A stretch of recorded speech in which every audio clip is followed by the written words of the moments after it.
DYFI संघटनेच्या 3 दिवसांपासून बेमुदत आमरण उपोषण। कळवण तालुक्यातील प्रशासकीय इमारत येथे 1 जानेवारी 2024 पासून DYFI संघटना यांच्याकडून बेमुदत आमरण उपोषण चालू आहे। शबरी घरकुल योजनेअंतर्गत आदिवासी समाजाला काही महिन्यांपूर्वी आदिवासी कोट्यातील 1 लाख लाभार्थ्यांना घरकुल मंजूर करण्यात आले होते। त्या अनुषंगाने कळवण सुरगाणा तालुक्यातील आदिवासी लाभार्थ्यांनी फॉर्म भरून आपापल्या तालुक्यातील पंचायत समितीच्या माध्यमातून प्रकल्प कार्यालयात फायली पाठवण्यात आल्या होते।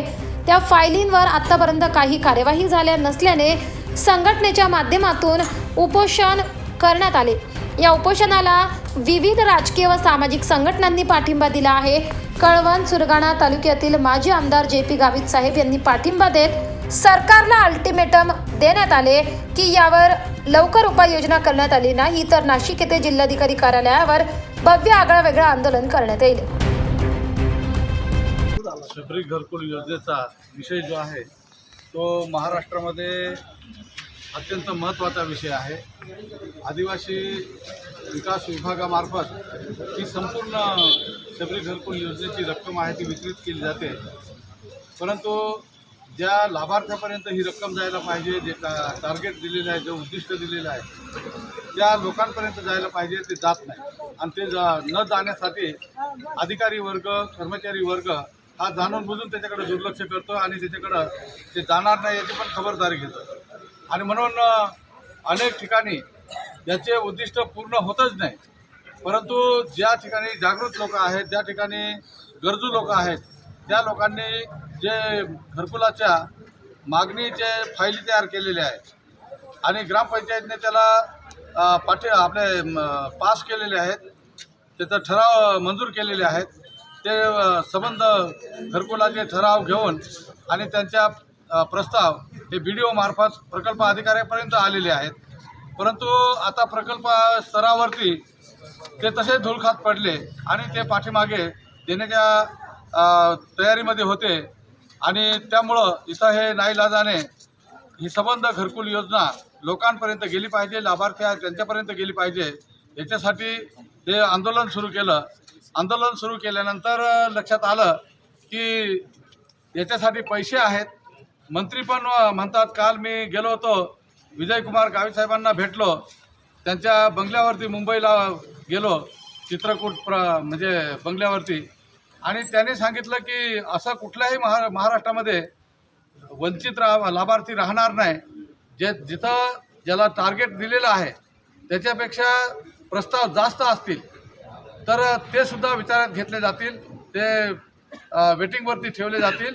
आणि ज्या ठिकाणी टार्गेट दिलेलं आहे ते पूर्ण होत नाही तिथं उरलेलं टार्गेट त्या ठिकाणी त्याला डायव्हर्ट केलं जाईल आणि त्याच्यामध्ये त्या प्रत्येक लाभार्थ्याला त्याचा लाभ मिळेल अशा प्रकारचं सांगितलं गेलं। पॉझिटिव्ह भूमिका घेत आहे। अधिकारी वर्ग मात्र त्याच्याबद्दल उदासीन आहे आणि ही गोष्ट उदासीनता ही घालवण्यासाठी आणि लोकांना वेळेवरती घरकुलाची ऑर्डर मिळण्यासाठी ताबडतोब कारवाई करावी अशी आमची मागणी आहे। हे घरकुलाचा एक प्रश्न आहे, आदिवासी विकास विभागाकडे अनेक अजून योजना आहेत। आता NP मधून म्हणजे आपल्या न्यूक्लियस बजेटमधून सुरगाण्यामध्ये नंदुरबारच्या 2 तालुक्यांमध्ये दुभत्या गायी वाटप करण्याचा आपला योजना तिथं लागू केलेली आहे, पण अनेक गायी भाकड आहेत। एका गायीचं वासरू दुसऱ्या गायीच्या पोटाखाली घालून आणि ते इथं दिलेलं आहे। गायी घरी गेल्यानंतर 8-8 दिवसात गायी मरून गेल्या।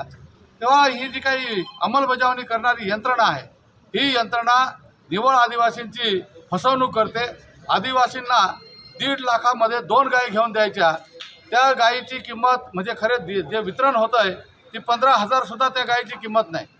आणि म्हणून अशा प्रकारच्या चुकीच्या पद्धतीने आदिवासी लोकांना दिशाभूल करून त्यांचे आलेले पैसे ठेकेदार आणि त्यांचे अधिकारी हेच कुठेतरी गायब करून टाकतात। आणि म्हणून ह्या घरकुलाची परिस्थितीसुद्धा अशीच आहे की घरकुल ह्या लोकांना मिळायलाच पाहिजे, त्याच्यासाठी सरकार पैसे द्यायला तयार आहे, परंतु अधिकारी मात्र वेगवेगळी कारणं दाखवून ही योजना बारगळवण्याच्या तयारीमध्ये आहेत आणि आम्ही तसं होऊ देणार नाही। असं जर केलं तर मोठ्या संघर्षाला सामोरं जावं लागेल याची पण त्यांना जाणीव करून देतोय आम्ही।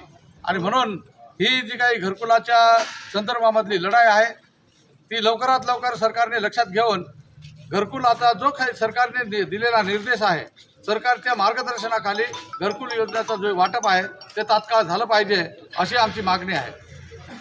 त्याचा रेकॉर्ड झालं पाहिजे, सातबारा तयार झाला पाहिजे, त्याचा नकाशा तयार करून जिओ टॅग केला पाहिजे, म्हणजे ते लॉंगिट्यूड लॅटिट्यूड करून तो फिक्स केला पाहिजे. आणि तो जो प्लॉट आहे त्या प्लॉटावरची जशी खाजगी जमीन जी आहे त्याचा सातबारा एका माणसाच्या नावाचा असेल तर त्याचा सेपरेट सातबारा आहे, त्याचा नकाशा आहे, एकाच माणसाचं कब्जेदार सदरी नाव आहे, तशा प्रकारची प्रोसेस झाली पाहिजे.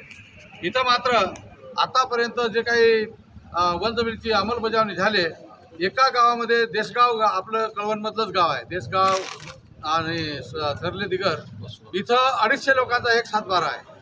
आता सरकारच्या बापाने कधी पाहिलं होतं का एका सातबाऱ्यामध्ये 250 लोक? दोघे भाऊ असले, एखाद्याला योजना घ्यायची असेल, विहीर घ्यायची असेल तर दुसऱ्या भावाची संमती लागते. त्याने संमती दिली नाही तर दोघांची विहिरी गेल्या.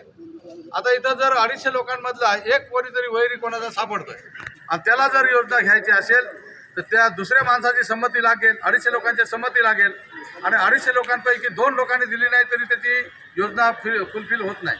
आणि म्हणून आमची पहिल्यापासून मागणी आहे की प्रत्येकाचा सातबारा वेगळा, कब्जेदार सदरी नाव असलं पाहिजे, पूर्ण आपल्या त्या जमिनीचा नकाशा करून सर्वे करून जेवढी जमीन त्याच्या ताब्यात आहे ती 10 एकरपर्यंत त्याला देण्यात यावी, ही खरी मागणी आहे. लोकांच्या ताब्यातमध्ये जमीन आहेच, त्या जमिनीचा ताबा, त्याचा हक्क हा आदिवासींना मिळाला पाहिजे. रणनीती आमच्या पद्धतीने आम्ही करू, ते काय आता सांगण्याची काही गरज नाही आहे. परंतु सरकारला सुद्धा कुठेतरी अडचणीत येतील अशा प्रकारचं ते आंदोलन राहील. हे आंदोलन म्हणजे निवळ कुठंतरी फार्स करायचा, पुढे इलेक्शन येते म्हणून काही त्याच्यासाठी नाही आहे. तर सरकारने वेळोवेळी आम्हाला फसवतच गेलेले आहे आणि ते आतापर्यंत असं हे झालेलं आहे. सरकारची जी भूमिका आहे ती जर अशा प्रकारची वेळ काढूपणाची असेल आणि अधिकारी वर्ग जो टाळाटाळ करतोय, याचा अर्थ सरकारकडूनच त्यांना थोडंफार तरी संरक्षण मिळतं आहे.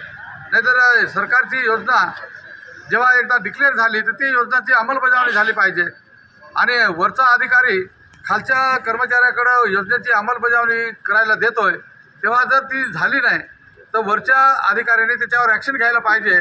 उलट तसं काही होत नाही. उलट त्या अधिकाऱ्याला बोलवून फार झालं तर का झालं नाही वगैरे विचारपूस होते आणि विषय तिथं थांबवला जातो. वन जमिनीचा 24 लाईव्ह महाराष्ट्र न्यूजसाठी पुंजाराम खांडवी, कळवण.